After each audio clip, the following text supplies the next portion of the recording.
Boa noite, queridos irmãos e irmãs da Sociedade Espírita Reencontro. Com alegria, mais uma vez, nos reunimos, ainda de modo virtual, para fazermos reflexões sobre o Evangelho Divino. Nesse momento, então, vamos pedir que os benfeitores espirituais nos amparem, nos auxiliem, nos inspirem para que possamos compreender em profundidade o tema da noite. Os Espíritos dizem-nos de todas as partes, preocupados com a família, têm vindo através dos séculos advertindo, orientando e conclamando a humanidade a preservação do lar. Porque a família física, ela pode ser comparada a uma reunião de serviço espiritual, aprimorando corações para a vida espiritual, a imortalidade. Então, o amigo espiritual Emmanuel nos informa: o colégio familiar tem suas origens na esfera espiritual. Nós encontramos então no Evangelho segundo o Espiritismo, lá no capítulo 22, um título: Não separeis o que Deus juntou. Está falando da indissolubilidade do casamento, aquilo que não se invalida, que deve ser firme, que deve ser estável. Então esse ato solene dessa união entre duas pessoas, de seres diferentes, capazes e habilitados, com legalização civil e ou religiosa. E tem duplo aspecto. Existe a lei humana, que é civil, que nós vamos ver, ela é variável de país para país, de época para época, e a lei divina, que é material e moral. No capítulo 1 desse evangelho, nós vamos encontrar Jesus dizendo: não vim destruir a lei. Ele está falando da lei de Deus, imutável, invariável. Mas ele também está falando da lei humana, que foi decretada por Moisés para disciplinar o seu povo e que é transitória. Então as leis humanas, elas modificam-se de acordo, como vimos ainda há pouco, com a época, o lugar, o desenvolvimento intelectual. A finalidade é para regular as relações sociais, para proteger os interesses das famílias de acordo com as exigências de cada povo. Então nós retornamos ao capítulo 22 e lá no item 2 Kardec nos diz: tudo que é trabalho dos homens está sujeito a mudanças. As condições que regulam essas uniões são de tal maneira humanas que não há no mundo inteiro dois países onde elas sejam rigorosamente iguais. Assim, o que é legítimo em um país é adultério em outro, porque os interesses variam segundo as suas necessidades e as necessidades da localidade. Então nós temos, por exemplo, países onde vale o casamento religioso, noutros, além do religioso, também o civil, em outros somente o civil. Em nossos dias, geralmente o casamento não leva em conta a afeição, o amor, o afeto entre os seres, mas a satisfação do orgulho, da vaidade, da cobiça, os interesses materiais. Era isso que Kardec já falava em 1857, 1864, quando ele vai trazer o Evangelho segundo o Espiritismo. E ele vai dar uma informação interessante: desde que a bolsa esteja recheada, o interesse, aquele em que as pessoas se preocupam mais com as posses, a materialidade, esquecendo-se do sentimento. Então Kardec nos informa: imutável só aquilo que vem de Deus. Porque nós vimos no capítulo 1, as leis de Deus são as mesmas em todos os tempos e em todos os lugares. Então, no casamento, o que é de ordem divina é a união dos seres,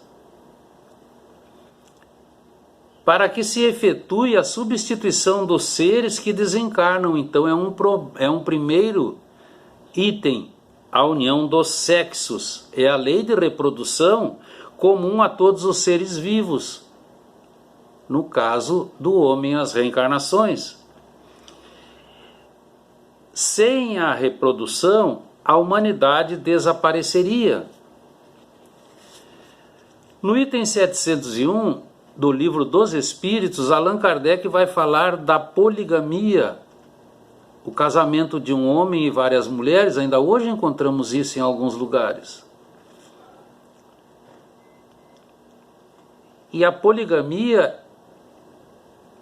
quando extinta, vai marcar um progresso social, porque a monogamia, que é o casamento de um homem e uma mulher, baseia-se no amor daqueles que se unem, enquanto na poligamia existe apenas sensualidade. Então a lei do amor é o único, observemos esse detalhe, o único sentimento que justifica a união dos seres aos olhos de Deus. Aqui está os laços indissolúveis, porque é afinidade espiritual e mútuo afeto. Os interesses materiais, eles são deixados em segundo plano. Então os amigos espirituais nos dizem: o progresso na marcha da humanidade é a união permanente de dois seres, porque está de acordo com a lei do amor, a lei de Deus. Está colocado também no Livro dos Espíritos a questão 695, e na 696 eles vão informar a extinção dessa união. Seria uma regressão à vida dos animais, embora alguns nos deem exemplos de uniões estáveis. Nós vamos encontrar os cisnes, é um exemplo de união estável. O casamento constitui um dos primeiros atos de progresso, porque vem com a fraternidade, com a solidariedade, e se nós abolirmos essa união, nós regrediremos. A infância da humanidade é nesse aspecto que o senhor Allan Kardec nos esclarece. Quis Deus que os seres se unissem não só pelos laços da carne, mas também pelos laços do espírito, que a afeição mútua dos casais se transmitisse naturalmente aos filhos, e que fossem dois e não somente um a amá-los, a cuidá-los e a fazê-los progredir. Os que se unem sem amor por si mesmos se separam. Então a doutrina espírita não condena o divórcio, porque, de fato, a lei humana vai tornar concreto algo que já estava realmente separado, porque não existia a lei do amor. Então o amigo espiritual nos informa: casamento é compromisso, é responsabilidade, porque é uma oportunidade divina, onde os seres se confiam uns aos outros para assistência mútua. Então, quando isso acontece, além do amor, é uma obrigação moral, porque é um pacto, é uma promessa. A união permanente de dois seres reflete as leis de Deus em seu conjunto de harmonia, em seu conjunto de perfeição, em seu conjunto de sabedoria, dando a essas uniões grandeza e respeitabilidade. Então, pelo reencontro de espíritos que se endividaram entre si, esta união é oportunidade de reabilitação e progresso. Por isso a família na Terra nunca se extinguirá, porque ela começa no mundo espiritual. Então, as principais finalidades do casamento é para aprender e ensinar. porque nós vimos, é divino em suas origens, e tem reunido sob o mesmo teto os mais variados tipos evolutivos, demonstrando que a união na Terra funciona às vezes como meio de consolidar laços de pura afinidade espiritual, onde as almas engrandecidas pela legítima compreensão exaltam a glória do amor. Mas, em outros casos, que é a grande maioria, funciona como instrumentos de reajuste, onde os lares se transformam em cadinhos purificadores. E sob o calor de rudes provas e dolorosos sofrimentos, espíritos frágeis caminham vagarosamente na direção de Deus. Nós conhecemos o cadinho. É um recipiente de metal que se coloca sobre o fogo e no seu interior coloca-se uma liga de metais, onde aquele calor vai fazer com que se separem as substâncias. No caso do ouro, fica apenas aquele metal nobre ao fundo do cadinho. Esse é o nosso lar. Então os amigos espirituais nos dizem que existem alguns tipos de casamento quando o encontro de espíritos inferiorizados moralmente por efeito de atração momentânea se unem, onde funciona apenas a sensualidade e a liberdade relativa de ação, nós temos o casamento acidental. Depois vem os provacionais, que são os mais frequentes, reencontros de espíritos para reajustes necessários à evolução de ambos, rudes provas e sofrimentos, onde nós encontramos desarmonia, desconfiança, tragédias. Se porventura no casamento acidental, naquela união fortuita, tiver gerado um filho ou filha, passa a ser provacional. Os reajustes então devem ser feitos com boa vontade, com compreensão, com tolerância, com humildade, porque é preciso renunciar a muitas coisas pelo bem de todos. Existem também os sacrificiais. É aquela alma espiritualizada com um outro espírito moralmente inferior. O objetivo é redimir aquele que está moralmente inferior. Então a amiga espiritual Joana de Ângeles vai nos informar quando Deus junta dois seres, em razão da lei de causa e efeito, demonstra que eles já se conheciam em existências anteriores, onde surgiram manifestações iniciais de afeto ou tentativas de união que agora se efetuaram. E surge uma série de questões. A esposa mantém-se em nível inferior à expectativa do marido? É preciso que o marido se lembre de que ela é mãe dos seus filhos. O esposo é ignorante e cruel, segundo a ótica da esposa, mas ela não deve esquecer que ele é o companheiro que Deus concedeu e muitas vezes ela solicitou. E os dois seres numa só carne é o compromisso sério, amadurecido, refletido profundamente e emocionalmente, consiste do dever. É o amor consigo e com o próximo. Então nós precisamos compreender, não vamos desarmonizar aquilo que Deus está harmonizando. Então no lar nós encontramos os ingredientes necessários para todas as nossas redenções, provas, que são necessários para novos impulsos e progresso. É onde nós ensinamos e ensaiamos passos de amor para com todos. Então, nós vamos encontrar exatamente que deve ser o casamento resguardado e protegido contra os germes da dissolução, como os divórcios. A doutrina espírita não condena o divórcio, nós vimos ainda agora, mas muitas vezes são obtidos por qualquer razão e às vezes mesmo sem razão nenhuma. Ao tempo de Moisés, ele instituiu a carta de divórcio, porque naquela época, se não tivesse filhos, ou se a mulher não fosse linda, ou se não pudesse ter bens, o marido podia mandá-la embora. E ela não poderia mais consorciar-se. Jesus então vem e modifica essa lei.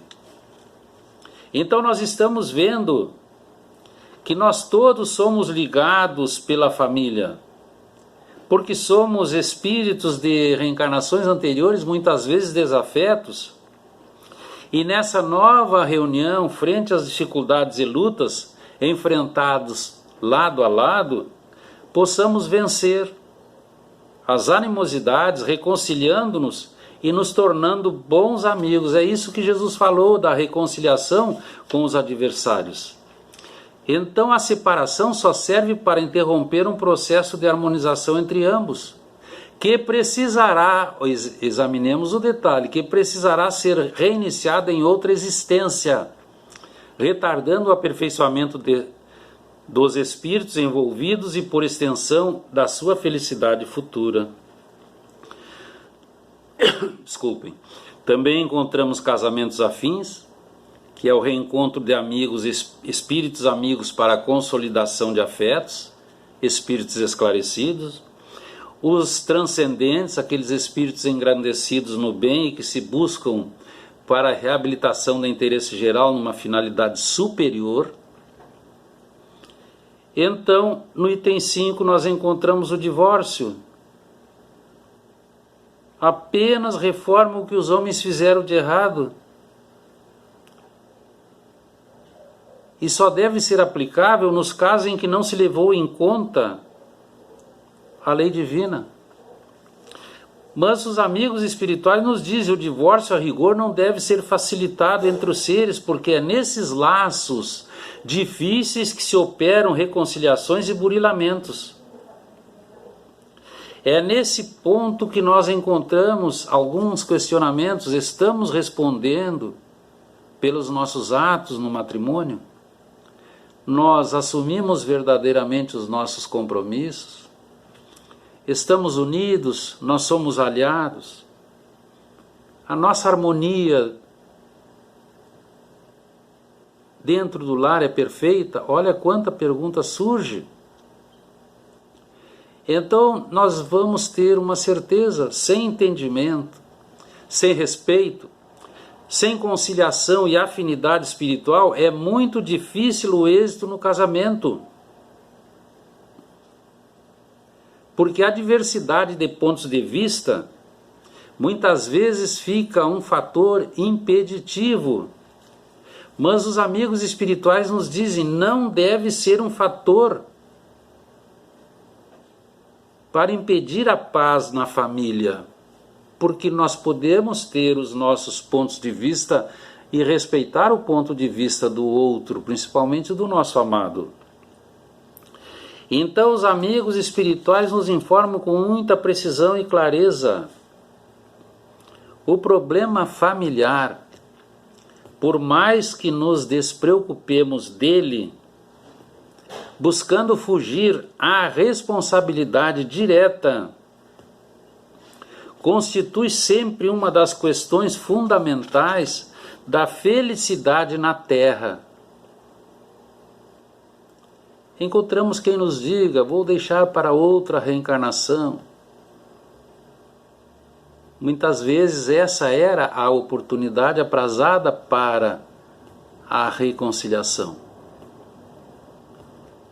E nós vamos então, nesse momento, agradecer a oportunidade que Deus nos permitiu termos um grupo familiar a quem nós amamos, e eles nos amam, nos entendem, e conseguimos levar, guardadas as proporções, as divergências e as inferioridades, levar esse grupo a bom termo amanhã na pátria espiritual. Então nós estaremos saindo do laço de família, que é tão quebradiço hoje, para um laço eterno, porque nós nos reconciliamos com os adversários e chegamos no mundo espiritual todos fraternos amigos. E é nesse aspecto que o nosso laço não se destrói mais. Ele permanece pela eternidade, porque agora nós todos somos irmãos verdadeiros. Que fique para a nossa reflexão, irmãos e irmãs. Agradecemos a oportunidade, rogando que a paz do sublime Galileu nos envolva e permaneça. Nos despedimos. Boa noite.